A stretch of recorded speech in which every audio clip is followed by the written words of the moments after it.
Hi, everybody. This is Dr. Randy Bach. I am the president of the Newton Taxpayers Association, and we're here with another episode of Newton Taxpayer Talk on New TV. And we're happy to have you join us, and we are really honored to have a special guest here tonight, architect Mark Hirschman from MSH Architects. And we recently concluded the Newton mayoral and council elections, and Mark and I got to know each other kind of along the way at some meetings. He has been, may I point out that you have worked with Right Size Newton? Yes, they've reached out to me, and I help share my knowledge, and I'm interested in sharing it with the city. Perfect. Well, before we get into that, I just want to say a little bit that, you know, I've been honored to meet Mark, and we've had some good conversations. And he is a thinker and kind of a visionary in certain ways. And I find this admirable. Lo and behold, we share some common heritage. Don't throw anything at the TV, but we are both New Yorkers by origin. I'm from the Bronx, and Mark is from Brooklyn. And I think that you know, helps us see things perhaps similarly. You know, we come from urban areas and have some questions about where Newton is going. It's not strictly speaking a taxpayer issue, although it does impinge on some taxpayer issues. And I think, you know, in questions that you can give us on our Facebook page, Newton Taxpayer Association, we'd love to, you know, begin a conversation of what a lot of the developments mean, whether they bring in more revenue, as it were, and activity for the city versus their expenditures vis-a-vis the schools. So I would reference my last episode with Valerie Pontiff for that, and we can go back and look at that if you're interested, and I can send you the link if you are interested. Without further ado, Mark Hirschman is here today. Maybe you can just tell us a little bit about your background. I know you have an interest in urban design, and what informs your views on the topic? Well, it was an interesting journey, and it'd probably be nice to share a little bit about that journey. Growing up in Brighton Beach, Brooklyn, we grew up in an apartment building, a 5-story building. Mm-hmm.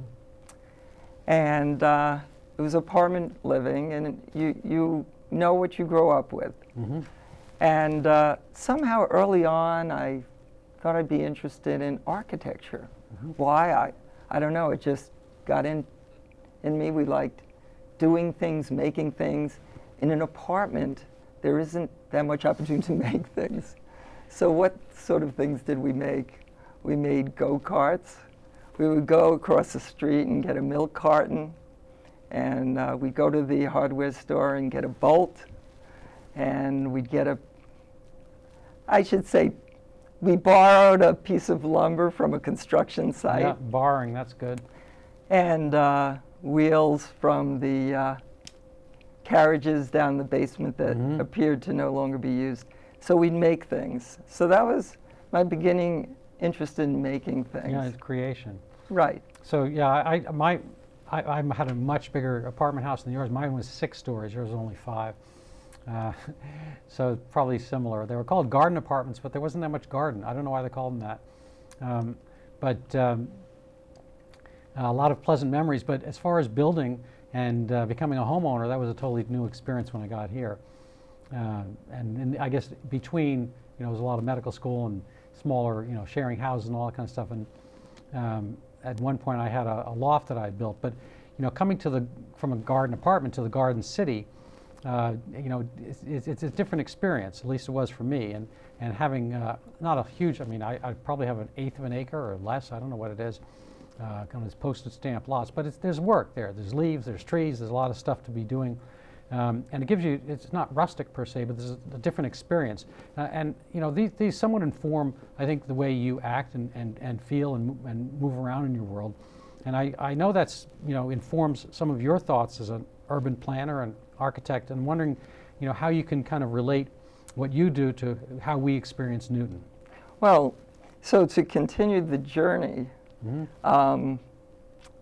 comes the time you go to high school and trying to find your way. Mhm. And actually was at an innovative pass-fail high school. Oh, really? Yes. They had them back so, then? Wow. So Mm. I went through the whole procedure of exploring Huh. what type of motivation would you conjure up where there's no grades, and who rises to the top or not, and how to show yourself when you're all equal. Mhm. And what I've learned is it takes passion as opposed to just doing or getting by with whatever you can get by with. And that was critical. Mhm. So somehow, I think through the floorboards, the person who lived underneath our apartment, Mr. Dabachnik, happened to have been an architect. Oh, there you go. And his office was underneath my bedroom with my brother Mhm. that we shared. Yep. It was like 7 feet wide by 14 feet long. I knew the dimensions because we had to draw it in 5th grade. There you So go. our 5th grade teacher, Mr. Zeppelin, was a key inspiration. And he had us measure up our dwellings. So how does that come to what you're up to now, and what's the sensibility you have? I know you want to spend some time talking about, the town portions of Newton, Right. and I hear in what you're saying, kind of a sensibility and a sensitivity towards the space around you. Yes. So, I think there's a little bit of art there, and we'll try to maybe stay on, people call it a left brain, right brain thing. I actually think it's all part of the same left hemisphere, but the sensibility is maybe more art than science of what goes on. So I think that's perhaps, your message. I got to see your slideshow, and we're going to show some of the slides during this presentation. But in that slideshow, you bring up, say the good and the bad, and the ugly, perhaps. What is it? What are the places in Newton that you think work as public spaces, and what are your worries about some of the other public spaces or squares or town villages or whatever you want to call them within Newton? How do you see that? Right. Well, I want to get into that, and we will. I just want to preface that with, in the journey of discovering to become an architect, I happened to get to visit Cooper Union. They had an open house. I didn't know what it was about. And I got to meet a gentleman, and he said, are you interested in architecture? And I said, I don't know if I'm interested in architecture. And I said, I came over the subway, over the train, over the bridges, and I look out the window in the train, and I see chaos. This is a youngster who's before college trying to figure out architecture. And the first thing he says to a potential, a professor is, I look around me and it's chaos. And he explained, well, architecture is not just the city, but it's also designing a toilet seat. Huh. So that was the extreme of trying to get a grasp on space and our environment. So full circle, I studied at the Harvard Graduate School of Design after Cornell Architecture and focused on urban design. And guess what? I did not practice urban design because it's such a huge ball of wax to move the needle. And here I spent my profession doing restaurants and interesting buildings, a building in Harvard Square. Harvard Square is fascinating space. So when we get to Newton, all of a sudden I'm aware of, like, they want to change the zoning code. So I was the mayor put me years ago on the zoning reform task force. And that was the beginning of the journey of being aware of Newton and its problems. Well, there you go. So I'd like to segue because, You know, a lot of what you're saying is interesting, but I kind of want to get to a little bit of the meat on the bone. Yes. And, you know, right now we had an election. You know, one of my pet phrases is a distinction without a difference. So we had very minor distinctions. We might have slightly new cast of characters, but most of the old cast of characters are still there, and it's not going to be much different on a political basis. And so my worry, my question has to be about some of the potential zoning changes that are blanket. So I'm just going to bore you for a second with my own theory, perhaps uneducated or ill-advised, but there's actually a legal term. There's a religious term, the covenant, which is a kind of the pact between God and his people. And then it's used as a legal term of art for homeowners associations. There's a covenant. And so when you buy into a condo area in Florida or whatever, you know, there's certain things you can and can't do. And that's a covenant. And you're expected to be able to keep that for the duration of the ownership unless something, you know, grave happens and you all agree to it to change it. So a lot of places, I mean, you know, a country club will have a covenant, so forth. The city of Newton doesn't quite have a covenant, but on entering into the city, if you buy property, whatever, you're buying with the assumption that your zoning is it's not quite part of the house, but it's attached to the area.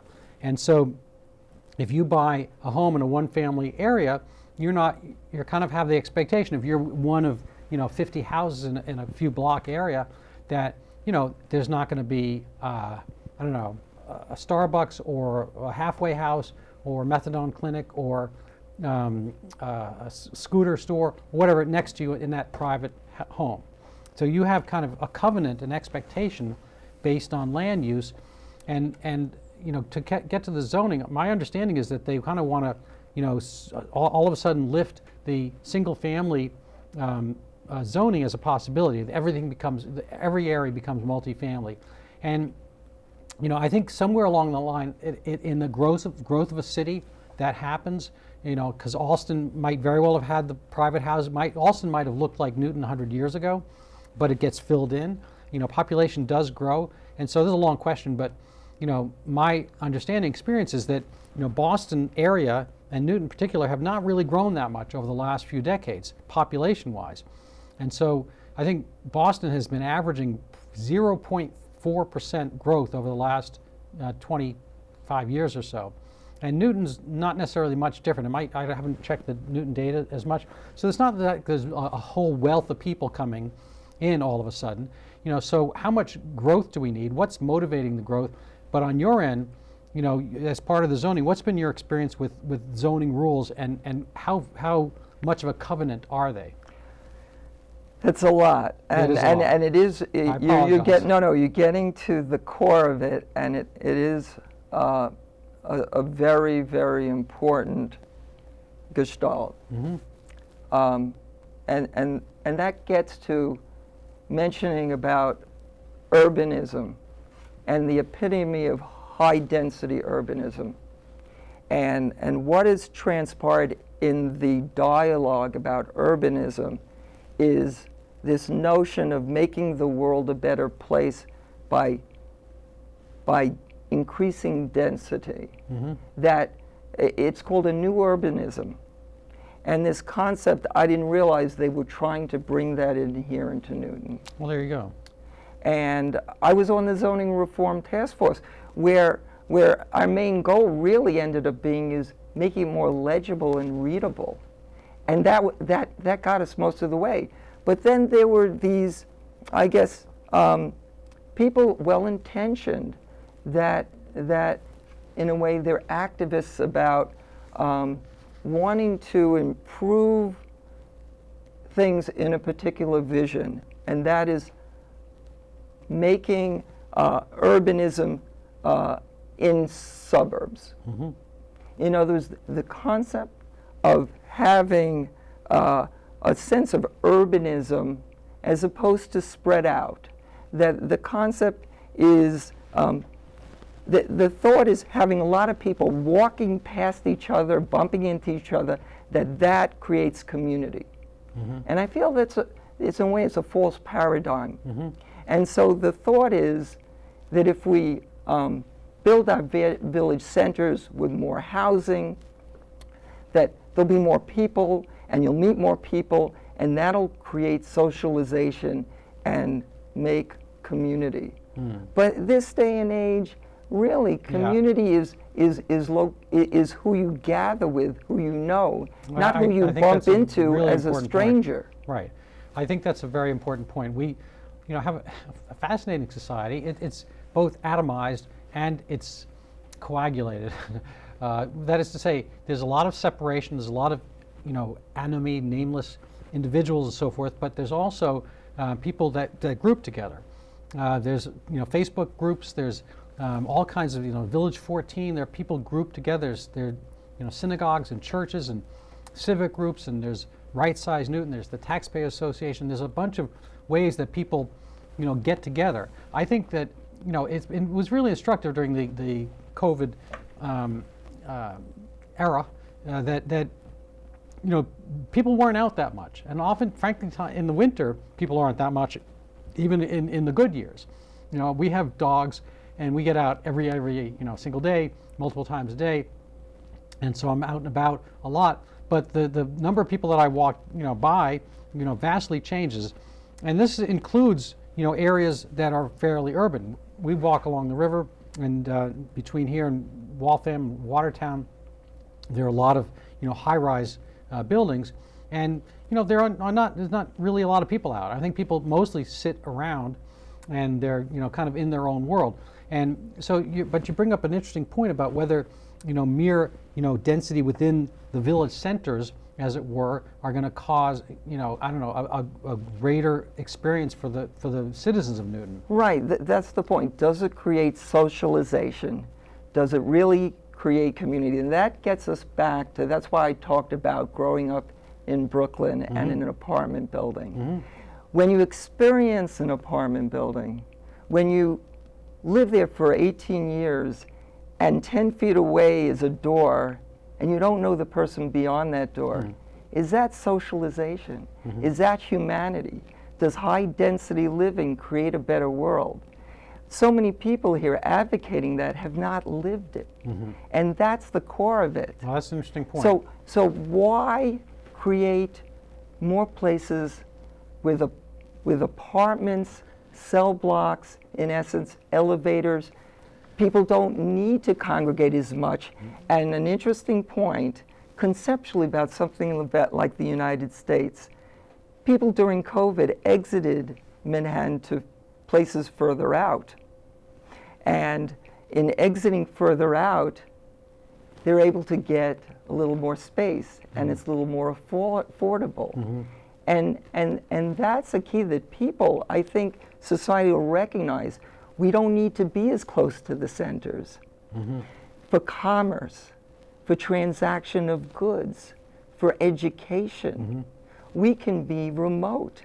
And in being remote, we can have a little more space and not create that model of cell blocks. It's both the responsibility of zoning, people in government, to have that vision. And I appreciate that. So I'm going to give you 2 points, one in partial agreement, one as a devil's advocate. Yes.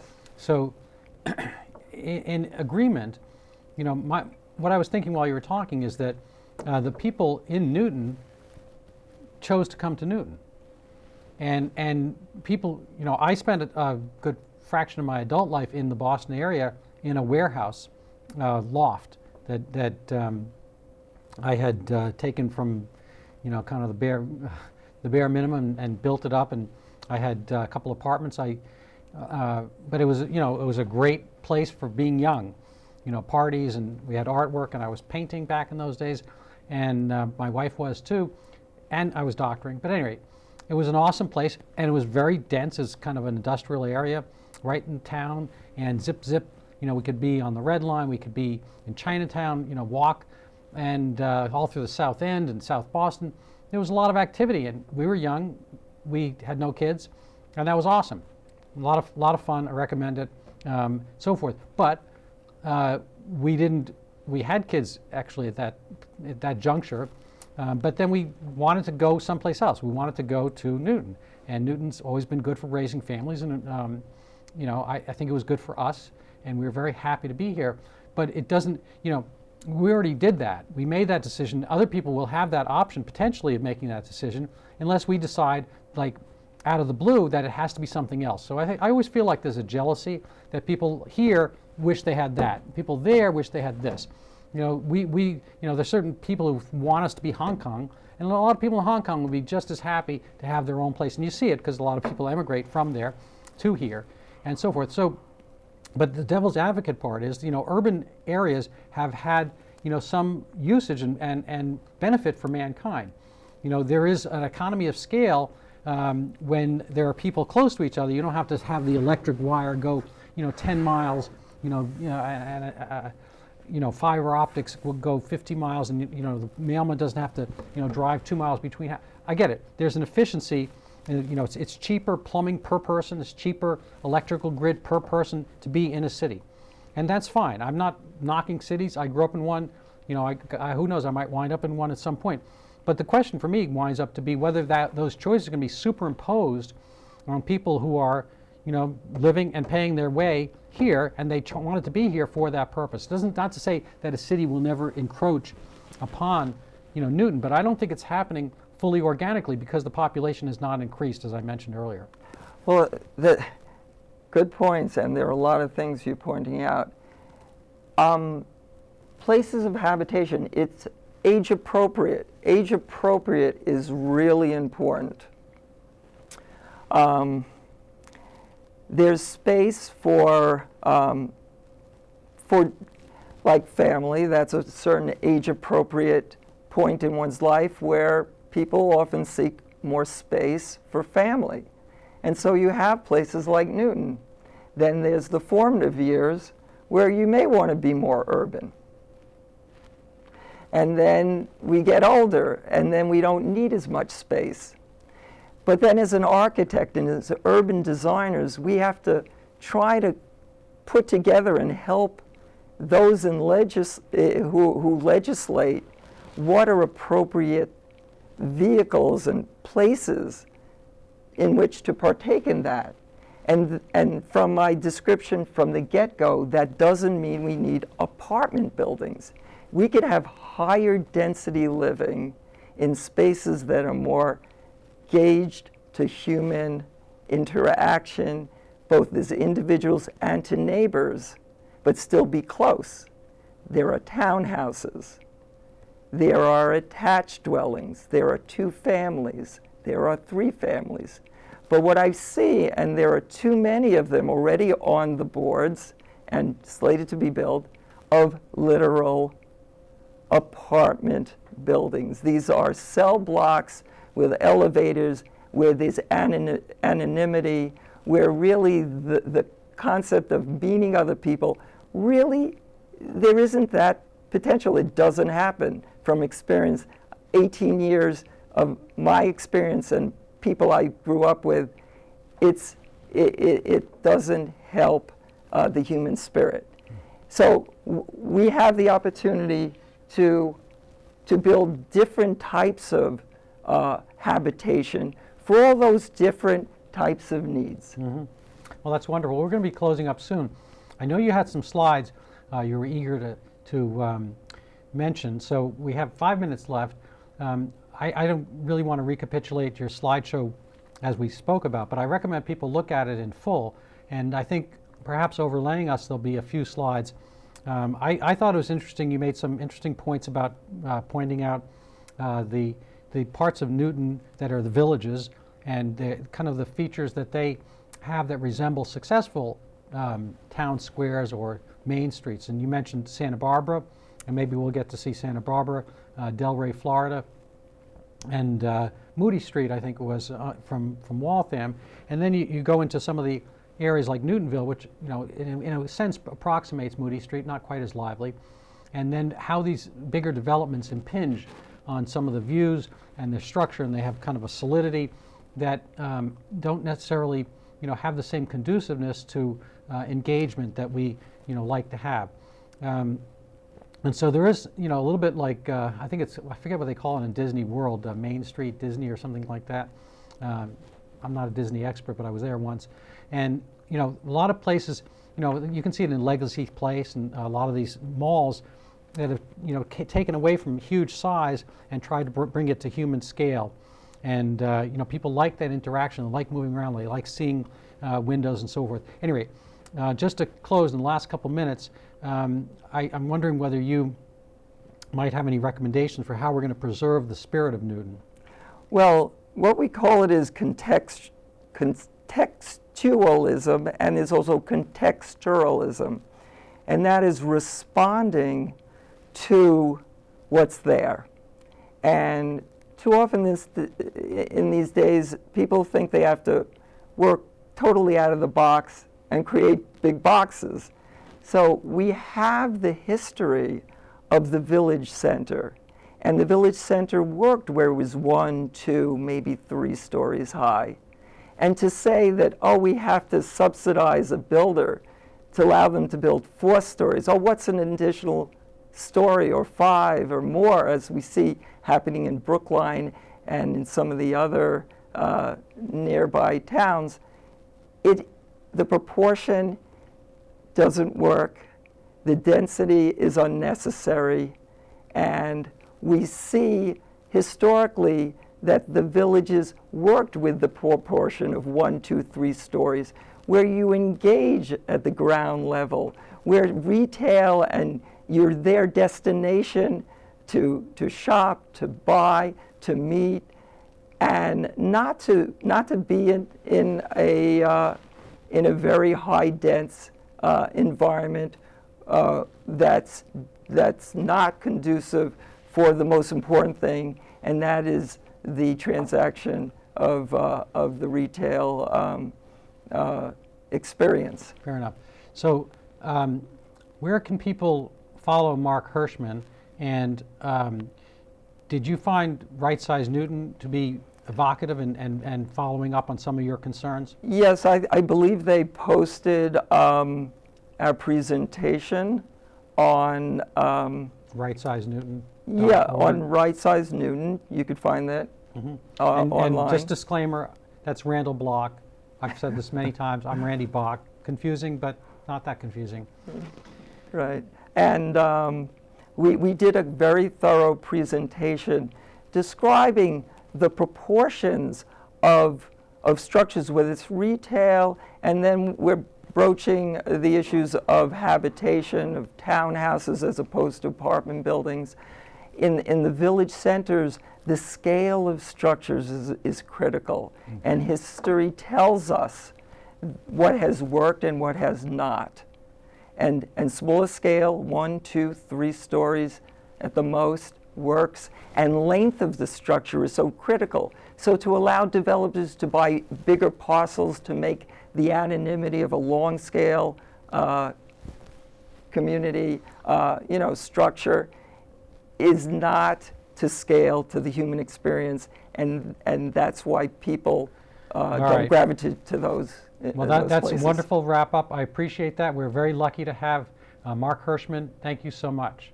I appreciate it. Nice job tonight. Thank you.